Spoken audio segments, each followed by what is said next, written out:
Once you get into gel printing, you're going to start asking yourself, what other kind of papers can I use on my gel plate other than regular printmaking paper or copy paper?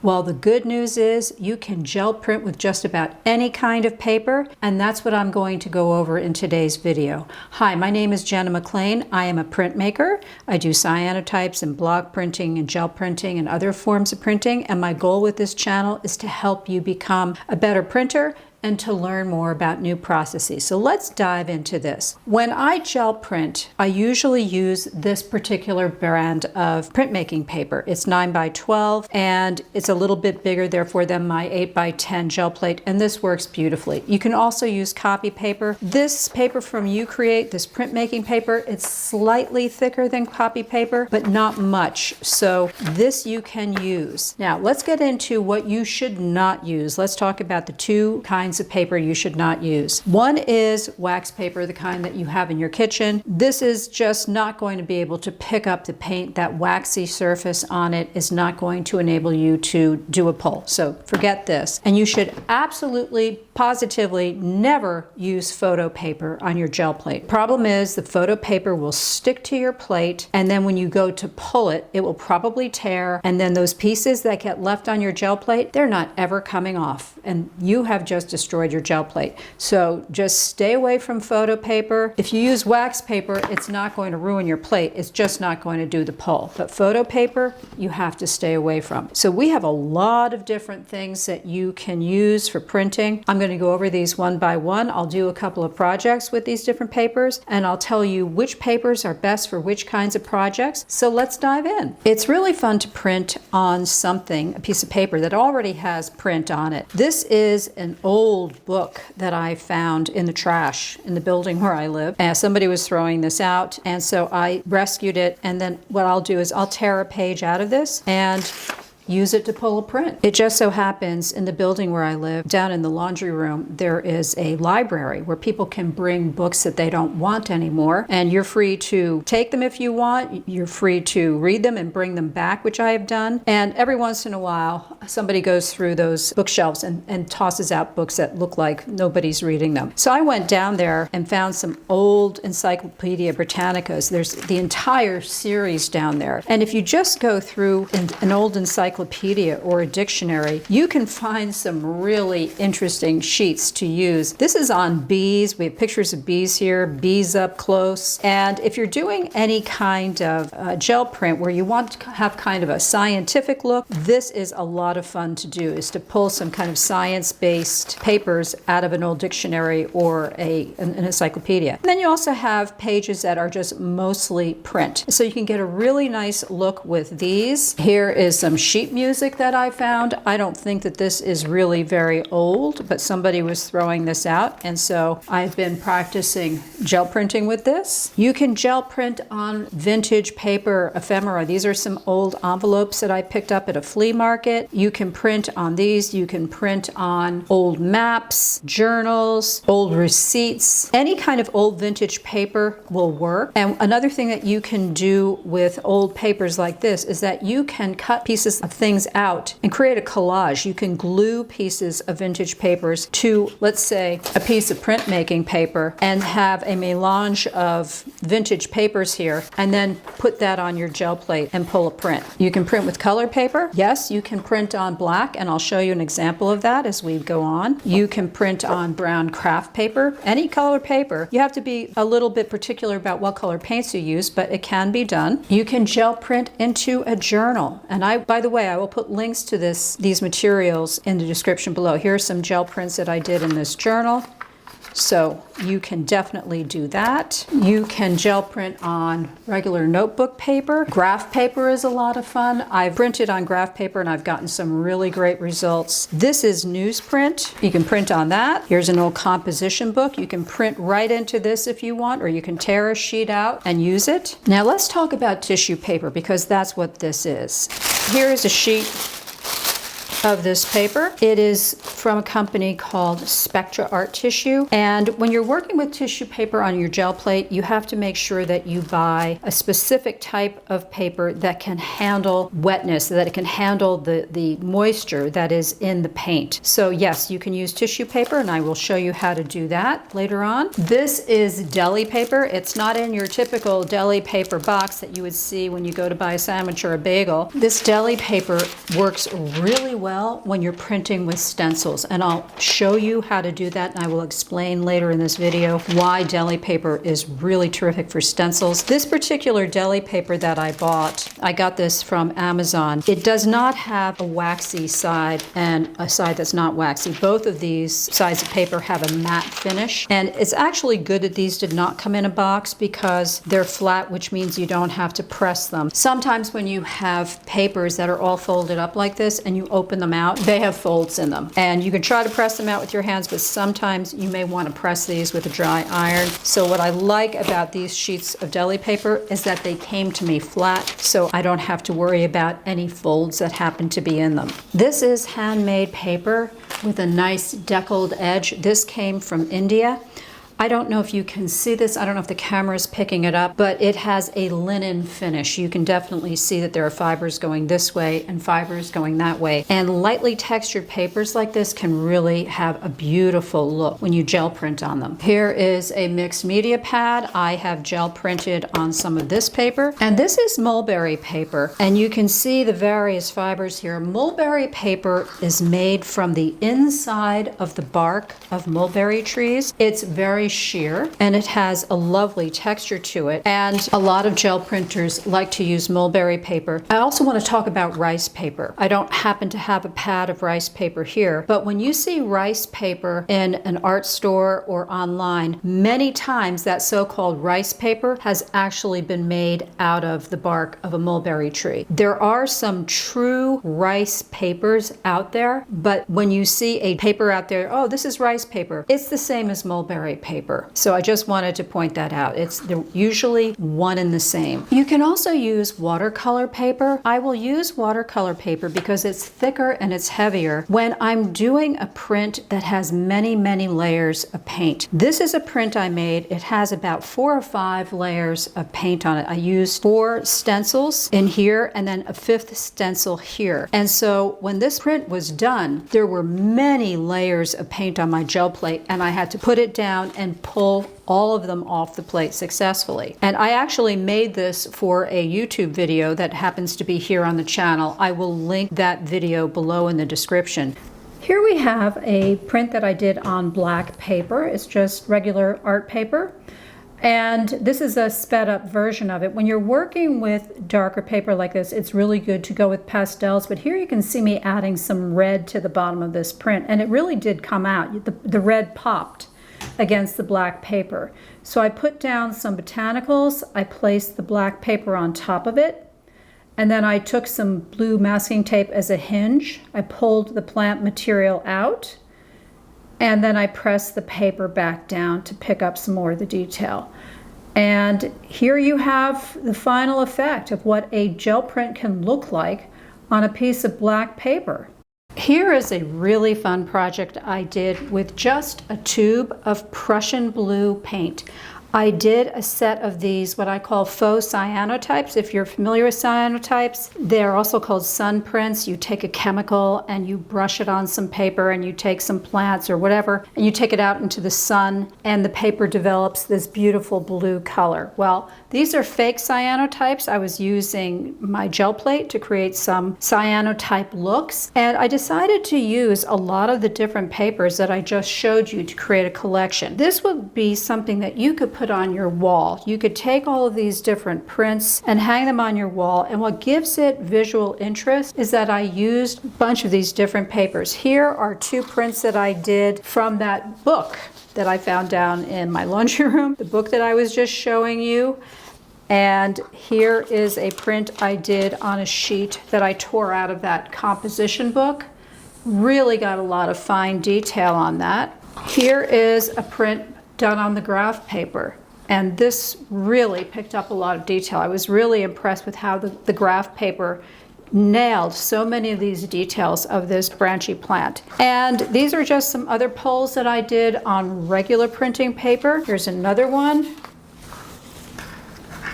And here is yet another print that I did with the graph paper. So if you want to create a collection of gel prints, the kind that you can hang on a wall, or you want to make some kind of statement with it, that's when it's really fun to use a mix of all of these different papers. And the fun thing about this cyanotype project is that the paper had blue in it. This, and this, it already has blue in it. So the plant material and the Prussian blue paint, it just really looked terrific on it. Now, just so happens that I did this in another YouTube video that I did on the channel. It's all about making faux cyanotypes. So if you want to see how I made all of these, I will link that video. I will put it in the description and you can check that out for yourself. And here's one last thing that I want to show you. How I did this is not in the YouTube video, but I will explain how I did this. This is a page that I tore from the same book, and I had a little bit of this blue paint still stuck to my plate. It was just some little chunks that were still on there. So what I did is I took something called matte medium, and if you've been gel printing for a while, you've probably heard other gel printers talk about this. Matte medium is essentially acrylic paint just like this,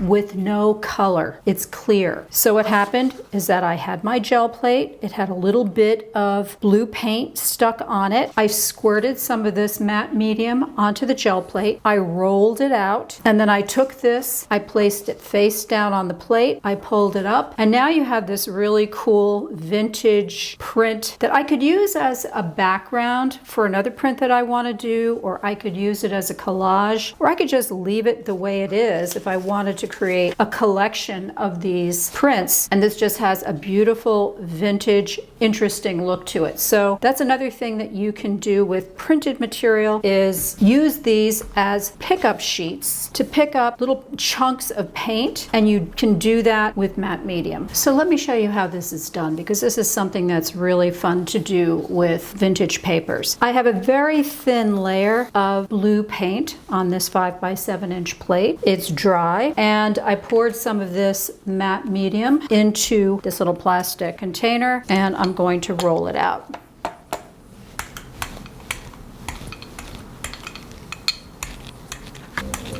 You don't want to have rivers of this stuff on here.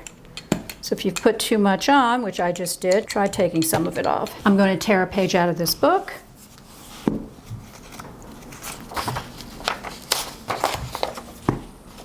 I'm going to place it face down.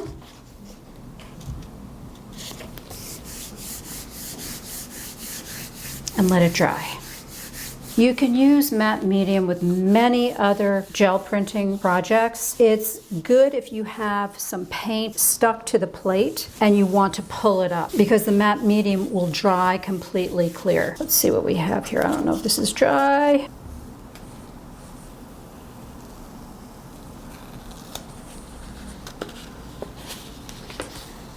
This is a little bit darker than this, but what happened is by putting the matte medium on the plate, the matte medium adhered to the blue paint, it softened it up, and it placed it right on this piece of paper. So now I will add this to my stash of faux cyanotype prints. Now I'm going to show you how to gel print in a journal. I'm going to show you how I created this print right here. I went outside and found a beautiful pale lilac flower, and I inked up my plate and I pressed it on there. And I'm going to show you a speeded up version right now of how I did this. So I put down some paint on the plate, some pinks and yellows and blues, and then I went over it with Prussian blue and rolled it all out. I pressed the flower and some leaves onto the plate. I took some scrap paper and rubbed hard on it. I peeled up the paper, lifted up the plant material, and I put the journal face down onto the gel plate. Now I'm flipping the whole thing over. I'm grabbing the gel plate and holding it on, and now I'm peeling it off. Now I'm going to show you how to use a page from an encyclopedia or dictionary to make a print. This is the Encyclopedia Britannica from 1948. I just picked a random page. Let me just pull this out. This paper is very thin, So we'll see what happens. I have my 8x10 gel plate and a piece of fern. I'm going to be using this as my pickup layer.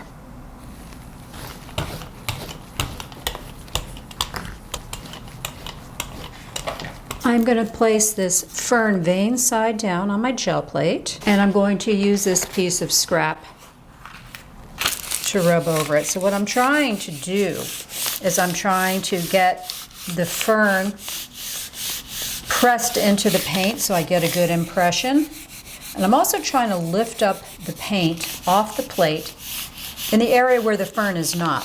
So I'm trying to get that black that surrounds the fern lifted off. I'm going to lift this, and then very quickly we're going to put this on top because we don't want that paint to dry.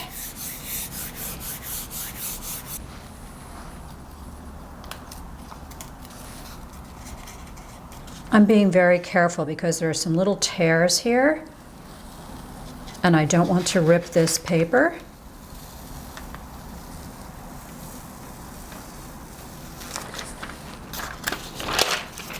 But here we have a nice botanical print printed on this encyclopedia paper, and that is really cool. I didn't rub hard enough here. I did not get that paint lifted up, but I still like this. I really like the look of this fern against the text. One last thing about old books like this, there are a lot of gel printers who use old dictionaries for cleaning their braille. Instead of using a piece of scrap paper to clean their braille, they'll go like this.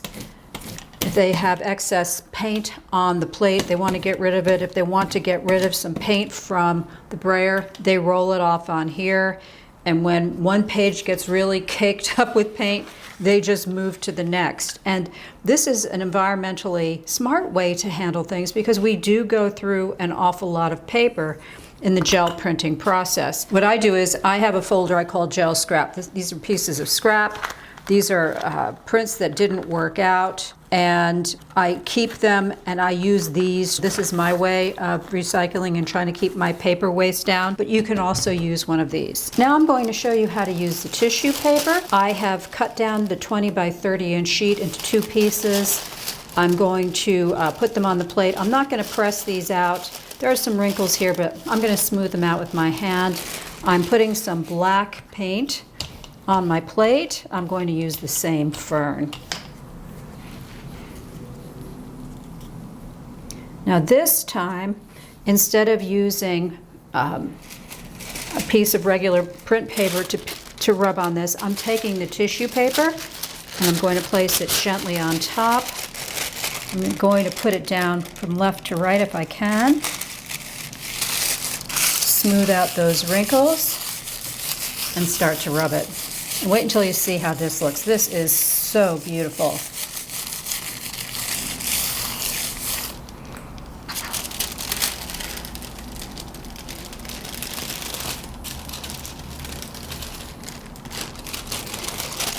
So you have a print like this, and because this is so sheer, this tissue paper, you can save this and use this for collage or do some other kind of really fun print with this. There is a print of the fern here, but it has started to dry, and I'm really reluctant to try to pick it up with this other piece of tissue paper. So what I'm going to do is I'm going to let this dry completely. It's still a little wet here, but it looks like it's dry here.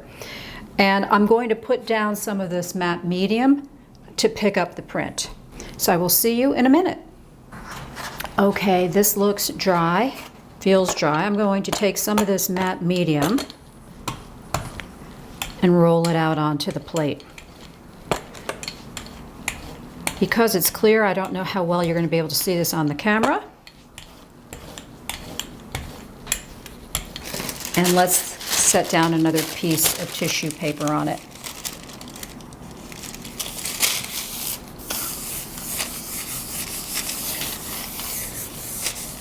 The matte medium is going to moisten up that black paint that was left on the plate, and hopefully when I do the pull, it will all come up together. You could also use mulberry paper for this. Because mulberry paper is so sheer, it's also a terrific paper to use.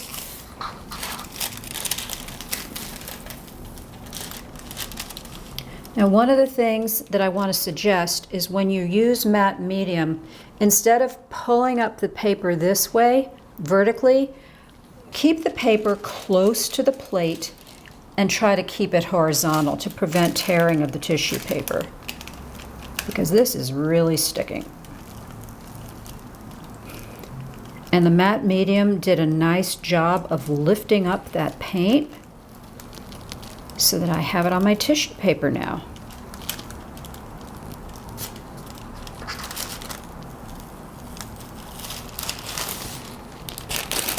Oh, how gorgeous is that? And because this is tissue paper, you can use this for collage. You can paste this down on top of something else, and when you paste it, this tissue paper will disappear into the background, and your gel print will show up nicely on top of the collage. So these are some of the fun looks that you can get with tissue paper. Now this particular print, because of the shape of the fern, this just looks big and blocky and white and not super interesting. But if you had a thinner plant with really thin stem and really skinny little leaves and lots of little pieces coming off of it, this print, the first one that you pull, is going to be a lot more interesting looking. You're not going to have these great big expanses of white. So that's just something to keep in mind. And of course, you can tissue paper on anything, not just plants.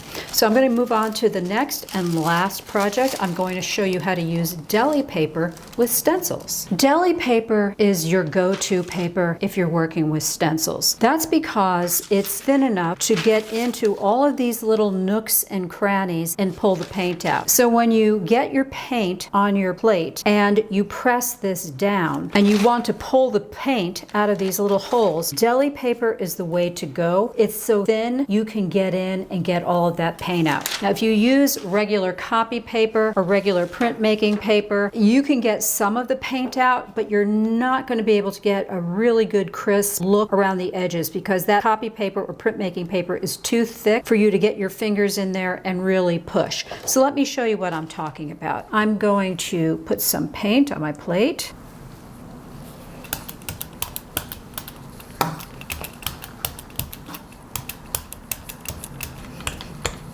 I'm going to mix it all together with my bigger brayer. I'm going to lay my stencil down. And I'm going to use the deli paper to rub.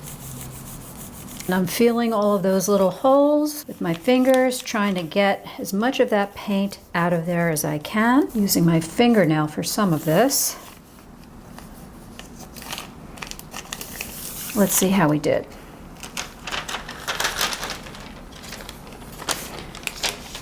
And here we have this beautiful design on the deli paper. You can use this for collage. You could definitely use this for some other kind of project. You could put this in your scrapbook. This can go into a journal of some kind. You could do so many things with this. And let's see how we did here.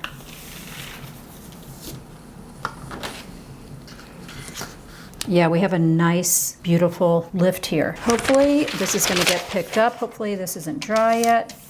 I'm putting down another piece of deli paper. I don't know if this is going to come up. Let's find out.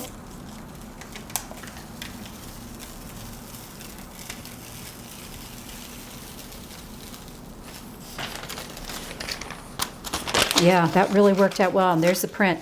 There was some black left on the plate. I left it there on purpose from doing the last fern print. So that's why you're seeing that, but you can see how the deli paper really let my fingers get in there and empty out those little holes. And so now you have two gorgeous prints that you can use in so many different ways. There are so many other different kinds of papers you can use. This video is just scratching the surface, so I hope I've given you some ideas and some directions to go in. And if you'd like to get my free gel printing supply list, look in the description below this video. There's a link. You just click on it, and this will be sent to you right away. It's about 9-10 pages long, and it shows you a lot of the supplies that I use, the gel plate, the brayers, the printmaking paper, kind of paints I use. I give you some recommendations about paints. It's important to get the right kind of paint because if you don't have good quality paint, your prints are not going to be really sharp. Also, in the description below the video, I will link to other products like the Deli paper, like the tissue paper, and some of the other things that I use today that are not all included in this gel print supply list. And if you have any questions or comments, I'd love to hear from you. Just put them down in the comments section below and I'll get right back to you. And if you found this video helpful, please like and subscribe because I will be coming out with many more gel printing videos, also with cyanotype and block printing. I'm working on some of them, and so you'll see them in the near future.